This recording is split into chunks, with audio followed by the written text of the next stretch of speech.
And fraternize with the enemy, and you may just find yourself dining with worms. U.S. President Obama is continuing a Bush policy that allows troops to capture, even kill Americans abroad who they see as a national threat. Joining me now to discuss this is RT contributor and investigative journalist Wayne Madsen. Mr. Madsen, is the President of the United States basically just able to assassinate now without much of a judicial check? Well, this is an amazing thing coming from a president who used to teach constitutional law at the University of Chicago Law School. These are extrajudicial killings, and the United States used to condemn them vociferously in international forums, whether they were done by Saddam Hussein, Idi Amin, Bokassa, Pol Pot. And now it seems the United States has adopted the policy of extrajudicial killings, assassinations, as state policy. And again, yes, it's a continuation of what we saw with the Bush administration. And we have Admiral Dennis Blair, the Director of National Intelligence, talking about this as a policy. And one would have to wonder, what book is he reading right now? The U.S. Constitution, according to Dick Cheney.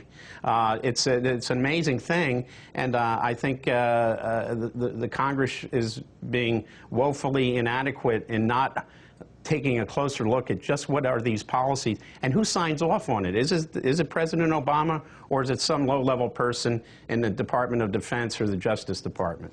Okay, but in theory, why is it a bad policy? Say there's an American who is plotting an attack against the U.S., doing it in Yemen with al-Qaeda. Why should they be treated any differently than another suspect in that situation? Well, what we've seen with the U.S. intelligence community, we've even seen Dennis Blair go before Congress and say they committed a grievous error when they did not get the information on Abdul Muttalib, the so-called underwear bomber, because somebody spelled the name wrong. What if somebody spells the name wrong here? They get the wrong person, they misspell the name, and the wrong American is killed. Also, anytime you assassinate people in any type of environment, you run the risk of collateral damage, other people, innocent people being killed. And this has happened with these Predator drone attacks in Pakistan and Afghanistan.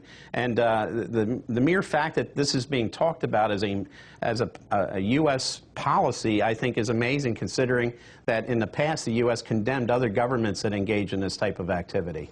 Well, couldn't you say these are different times? We now have this counter-terror strategy going on in the Middle Eastern countries we're at war with, and maybe this is just part of it. I mean, think about Guantanamo Bay. The president wanted to close it. He issued that executive order, but we've seen how difficult that's been. Maybe this is just these kind of extrajudicial measures are necessary in this war. Well, unfortunately, when you look at Admiral Blair's background, even prior to 9/11, he was cooperating with regimes, for example, the regime in Indonesia.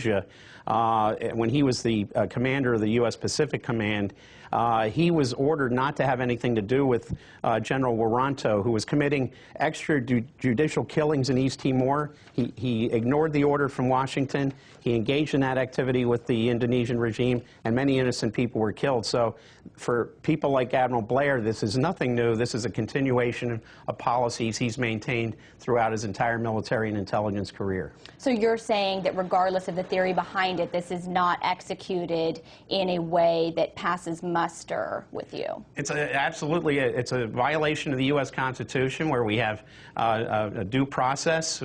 Where's the jury? Where's the judge?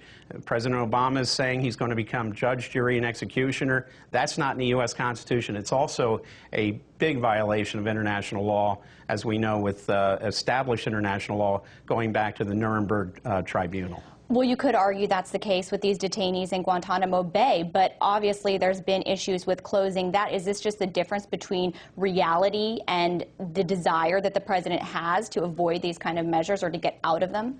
Well, I just wonder what kind of advice President Obama is getting.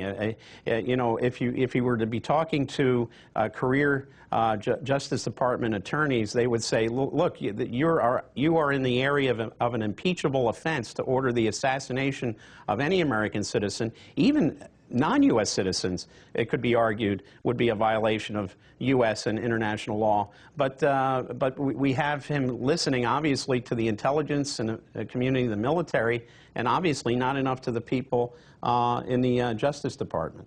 All right. Well, Wayne, we always appreciate you weighing in. Thanks so much. I'm sure we'll continue to follow this now that we all know that the president is able to order the assassination of suspected U.S. citizens who are suspected of being involved with terrorists overseas.